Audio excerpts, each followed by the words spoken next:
If you have spent any amount of time in a foreign country, you've probably experienced culture shock.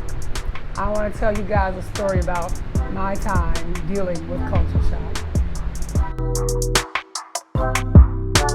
Hello my loves, Kelly here, and welcome to another fantastic slice of my world. So I have lived in multiple countries. Many of you guys know that before I came to Mexico, I lived in Thailand, and prior to that I did 30 days. I thought I was going to live in Nicaragua, but I was like, maybe not. And where I learned to speak Spanish was actually in Chile. So in 2014, I decided that I was going to go to Chile to interview it, number one, as a country that eventually I would live in, but also because I learned that not very many people there speak English. So I figured it was a great place to learn how to speak Spanish, to totally immerse. And they speak it a little bit faster and they cut off a lot of words, so it's actually more difficult to learn Chilean Spanish, was my understanding, than all the other Spanishes? Yeah, all the other versions of Spanish. And y'all, if you've come to know me, you know I gotta take the most difficult route. I gotta be extra, and I figured if I could learn it there, then I would be great everywhere else. So I get my butt down to South America a little bit too confident because I lived in Florida for 20 years. I had been taking some Rosetta Stone classes, and I thought I knew some things. Y'all, I ain't know nada. Didn't know a damn thing. So let me tell you, the first thing that happened to me was I was doing an Airbnb, and I was staying with a young lady in a high-rise concierge building. So I get there, and there are two gentlemen that work the front desk, but one of them was away in the bathroom, I guess. And the first guy says, "¿Cuál es tu nombre?" And I said, "Ocho, uno, tres." And he's like, no. "¿Cuál es tu nombre?" And I'm thinking to myself, is he deaf? Like, what's wrong with him? I was like, "Ocho, uno, tres." I had learned the word for name was llama, like me llamo Kelly. I did not know nombre, and when I heard nombre, I thought it was numero. And so the other fella comes out of the bathroom and he goes, "Kellie?" And I was like, see, he goes, "Tu nombre is Kellie." So that's how I learned how you say another word for name. Because I was stupid thinking he was dumb. You know, I'm trying to give him my phone number and he's like, "What the hell is your name, girl?" So I walked around the city that first day for like 7 hours trying to find the school that I was going to take my Spanish lessons. 7 hours, y'all. It was 3 blocks from the apartment. But back then that was pre-lupus, and I could walk for 7 hours, and it was really cool. And you know, I got to see a lot of the city trying to walk around. And what I learned too is that Google Translate ain't loyal. It is not loyal. I put something in my translate and it came back with something offensive even to me, and I was like, yeah, I'm not gonna say that. So I was walking around the city, and the only thing that let people know what I was saying was like utter confusion and fear. And in every country I've been to, there is a class of people that nobody wants to deal with. In Thailand, it was the Burmese people.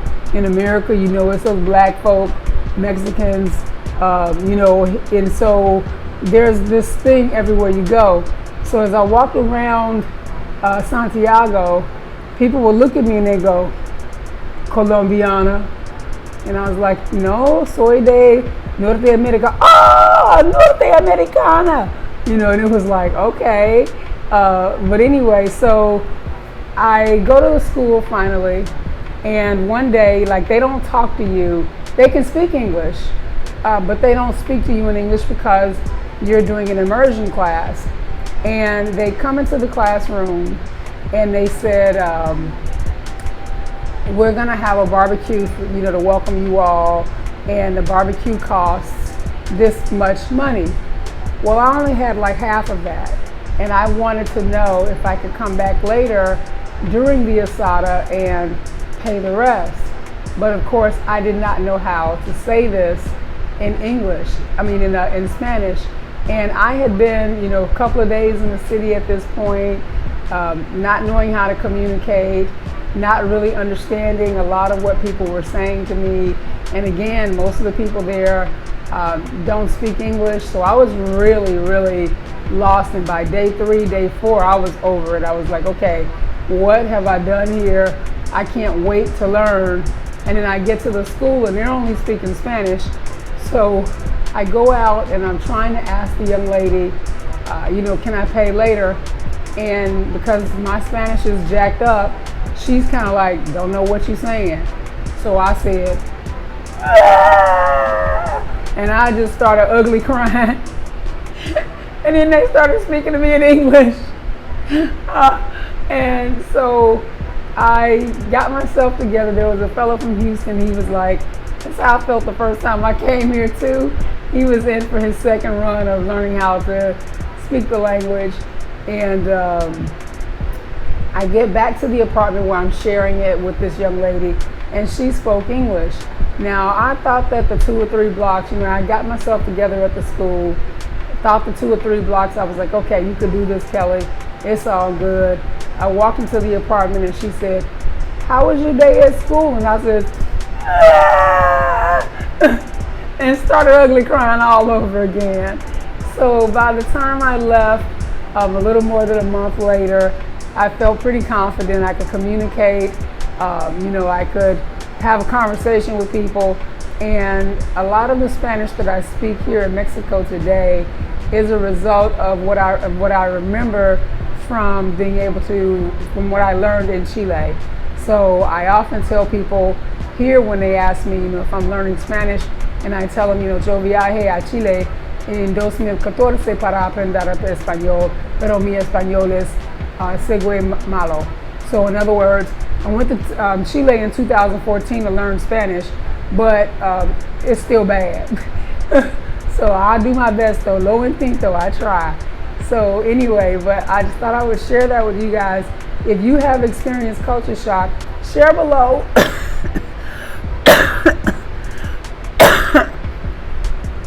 Excuse me, where you were and how you managed to get through it, because if it weren't for the guy from Houston and the fact that the people at the school could actually speak English, I think I would have gone berserk. And I probably would have ended that trip early, but I'm really glad that I didn't. And I really need to get better about improving my Spanish now that I've lived in a Spanish-speaking country for 4 years. But anyway, so if you have not hit the subscribe button and you enjoyed my crazy little story, hit the subscribe button. It's how you show your support for me being able to tell more crazy stories. All right, y'all, I'm gonna start coughing, so I'm gonna go. I'll talk to you all next go round. Ciao. So let me tell you guys what I have learned since I've been in Chile. This is day number 2, 2 días. I have learned how to order the hell out of some coffee. Woot woot, got that down. I know how to say donde está, certain things. And I now know that allí and ayer are 2 different things. One is here and one is yesterday. So I also know how to say hola. And I also have learned that here they don't say adios, they say ciao. Everyone is met with a kiss, which I really dig that. I like that. The people are amazingly patient because I have gotten this particular phrase down pat. Se habla español un poquito. So I'm good at that, and then they slow down and then they speak completely in Spanish and I have no idea what they're saying. So I have had 2 conversations today with really, really patient people because I'm kind of lost looking for la escuela, the school that I'll be attending to learn more about Spanish on Monday. So, you guys wanted to know what was happening in Chile. Kellie's dumb as hell in Chile. That's what's happening in Chile. So, I will probably be posting videos quite frequently because I don't have anybody else to talk to when I'm out here because I don't know what the hell anybody's saying, and I'm sure they don't know what the hell I'm saying either. So that is my update for now. I won't even say that's for today because you guys will probably hear from me a lot. You all said you wanted to hear about this trip. Here it is in all its glory. Kellie's a dumbass. I'll talk to you guys soon. Hope you're having an awesome day. Ciao.